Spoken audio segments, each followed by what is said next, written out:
try and finish what I was Yeah. saying. Oh yeah, I was just saying. Get busy. Hi guys, this is Eddie from Ghettoblaster, and I'm here with Aesop Rock, Rob Sonic, both originally from New York. They don't live in New York anymore. So, What up? how are you guys? How's this tour going for you guys so far? It's been awesome. This Yeah. is show number 6, and I mean, still early. Anything could happen in the tour, but so far it's been surprisingly smooth. Very smooth. All right, so I've actually caught you guys on the beginning of the tour. Nothing interesting's happened so far. Interesting, sure, but I wouldn't say nothing. Anything too memorable. We forgot our banners. Yeah. But we left them instead. That's like the only thing. I mean, I started listening to a new ebook. What is that? It's something about, I feel like, because it's a free one, so I feel like I didn't have much to choose from, so it's like a book written in 1922 about how to judge the character of people on site. Nice. So, That's useful. That really doesn't really come into handy because people don't really dress the same, so, you can't really like, well, that guy, if his top hat is crooked. So you guys have a new album, came out in November. Yeah. That's we do. true? Bestiary. Bestiary. Bestiary, because it's spelled best. Yeah. Yeah, it looks like best, but that's how it's spelled. Okay, my mistake. No, hey. So how does that album differ from your first one? A lot of the formula was the same. I mean, Rob and I work on solo stuff a lot, and that's pretty consuming stuff, and we're both the kind of guys that will kind of overthink most of our solo songs and solo projects, and I think the Hail Mary Mallon stuff was just an escape from that, just a way to not overthink something, make a track, let it be what it's going to be, and just kind of move on. And so in that sense, the first one and the second one are really similar. It was just what while we're working on our other projects, what other beats do you have around? What can we make, together relatively quickly, that kind of stuff, and just, try and capture the moment instead of really going in too deep with it. Yeah, I agree with that. And I think, obviously the first one, that's the first time we've actually sat down and started to do a record. So, I mean, we've always worked together in some capacity and worked on each other's stuff together and toured together, obviously, but working on an entire project together. We had that thing going into the first one where it's like, oh, how are we going to do this? And, we're comfortable enough with each other, but this one, we had already had that. It's much easier when you have that under your belt. Right. That first, you're in the pool already. You don't have to check the water, Okay, I get it. So would you say this album, maybe one of you took more hold of creative reins, or was it? Well, was it Ace did most of the beats on this one. Oh, okay. So on the last one, I think it's sort of split, but Ace did most of the beats on this one, and that's just because of the stuff he was making was kind of right up our alley, sort of. Yeah, and you were like super. You were heavy in your solo record at the time, and I was just record. kind of like, let's do the groups thing too. And he was that, like, all his time was in the solo one, so I was definitely like, I had a clean plate, and I was like, let's do it. Yeah. But so I just happened to have more beats at the time. Most of his work was going towards his solo records and shit. Yeah. I mean, you guys have worked together for years. I mean, since way back in the day, 10+ years. Yeah. I'm taking you guys. We're gonna continue doing that. Yeah. Yeah, this boy Rob's like my security blanket. Yeah, it's all the same, man. Like I don't know. I feel like I can't do anything music-wise unless I run it by this dude. First. I know I'm straight, because even when I'm working on my other projects, solo or anything, like if I'm working on a beat, Rob hears pretty much everything I make, whether it's good or bad. And sometimes I'll think it's good, and he'll be like, nope. And sometimes I'll think it's bad, and he'll be like, nope. But yeah, because even with the non-Mallon stuff, it's pretty much he hears everything I do, and Blockhead, who's the other guy I worked with for a long time. Those two pretty much hear everything I do. Yeah, in terms of like, I feel like, I know I am, and I feel like he is too. We're both pretty much people that stay in the vacuum. Okay. You know what I'm saying, when we're working on music. And I feel like we trust each other enough to let each other open that vacuum a little bit, where we probably wouldn't do that with too many other people, so at least from me. Last time you guys had Big was with you, right? Yeah. Mm-hmm. Okay, and this time it's abilities. Yeah. Okay, how is that dynamic? Better, worse, different?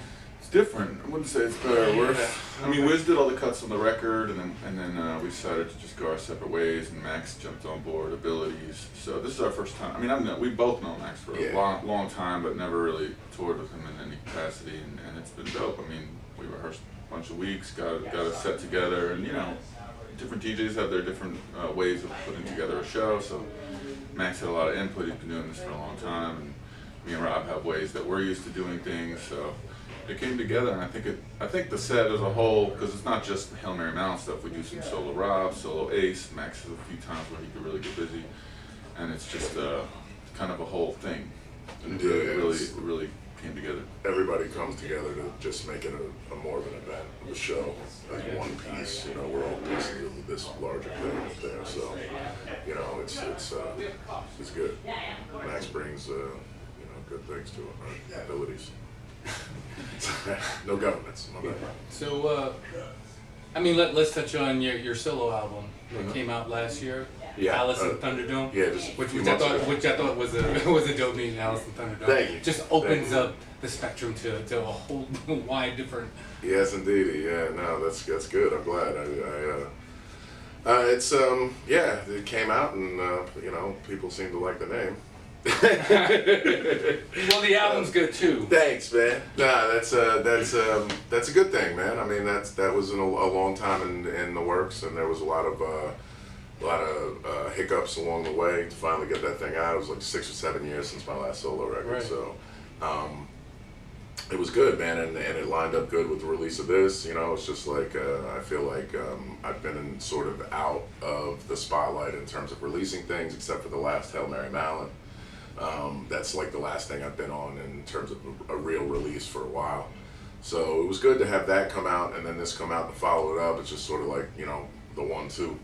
So yeah, I mean, the Alice it's good. I think it's all in it, and they're all sort of tied together in the style a little bit, I guess, of how I do music. I sort of stay true to that on both of them. So they're good. You can put them, you know, back to back and just get your fill of Rob, finally. Yeah, I even dug out the first one, Delicatessen. Delicatessen, yeah. And I was listening to that one. How do you feel that one differs from your first one, differs from your current one? Oh, well, yeah, I mean, then there was like Sabotage in between that. So right. There was the, That one I actually never listened to because I never received it. Yeah. Well, that one sort of, I don't know what happened to that one. Maybe it was a dream. It didn't really happen. I think in terms of both of those records, because they were done sort of in the same time frame, just a few years apart from each other, and this one with the long layoff, I think the difference in them is that this one is definitely more realized. You know what I mean? Like then though the Delicatessen was my first solo record. I had always worked in a group called Sonic Song before that, so it was me taking over the reins and sort of getting this idea of what I wanted my music to sound like, and me controlling that, and probably missing a lot. It's my first solo attempt, and probably missing, swinging and missing a lot. And this one, I feel like I've become more comfortable within my own skin, and I think that shows through in the music. I think there's probably a level of comfort and confidence on this record that's a little higher than those. Not that those are bad. It's always good to, but it's all in phases. Hopefully, what I'm doing is documenting some sort of chronological history of where I'm at. I write from a place that's about me. so that's what I'd sort of. So hopefully, you can sort of see, the growth or crazy, how much crazier I've gotten on this one. Okay, so you guys are just touring one city, leaving, next city, leaving? Yeah, pretty much. Okay.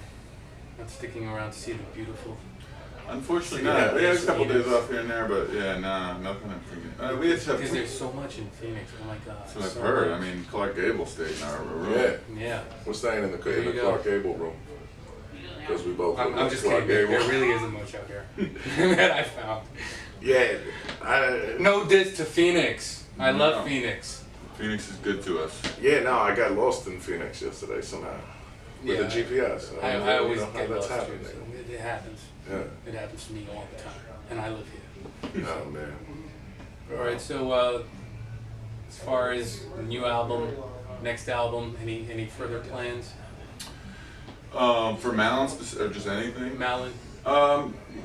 We're still sort of like, you know, dealing with this one just because it just came out recently. And, but yeah, I don't see why we'd stop unless Rob's going to break up this group and not tell me. This is so awkward.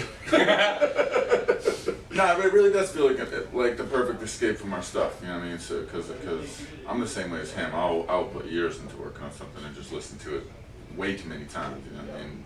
And yeah, just having this kind of side project for both of us has been awesome. Yeah, no, it's I always, when I'm working on shit, I don't know if I can curse, but I did. So shit. Every time I work on something and I hear stuff from Mallon now that we've been working together for a while, you know. So if I make a beat that is, you know, that I feel like it should be for us, it's going aside. So for us, for, you know, future projects and shit. I mean, it's I totally don't see any reason to stop this. It's just easy too. I mean, even if we're not recording a record together, we're on the road every year. Yeah. We're just kind of, you know, we're in each other's lives a lot, so it just seems natural to keep pumping them out if possible. And both of you moved to the Bay Area, you first, and then Rob followed later. That's true. I did. I've only been out there not quite as long, but yeah, it's interesting. It's a trip. It is. Does it help creatively? I think there's for me, I don't know, I can speak for myself, but when I first moved out of New York, there's definitely a whole year or two where you're just thinking, I'm not in New York. You're not saying, I am somewhere new, you're just saying, all you can think about is where you're not. Totally. And it takes a while to just say, you know what, like, an environment is an environment, and just because it's not the same doesn't mean it's better or worse. You kind of just learn what's cool about this place. People live here. When you are traveling to these places that you're not used to, and you can get over the initial hump of not being where you were, there is a value to these places that you can write about that, you know, a lot of people aren't tapping into because they're not there. And you know, it just takes you being okay with that, which takes a while, I think. Yeah, no, I in terms of the creative aspect, I feel like I could sort of be anywhere at this point. Okay. You know, I mean, I draw. I mean, it's you know, because I spend so much time there and feel so comfortable with it. I draw on things that have happened to me in New York, no matter where I'm at.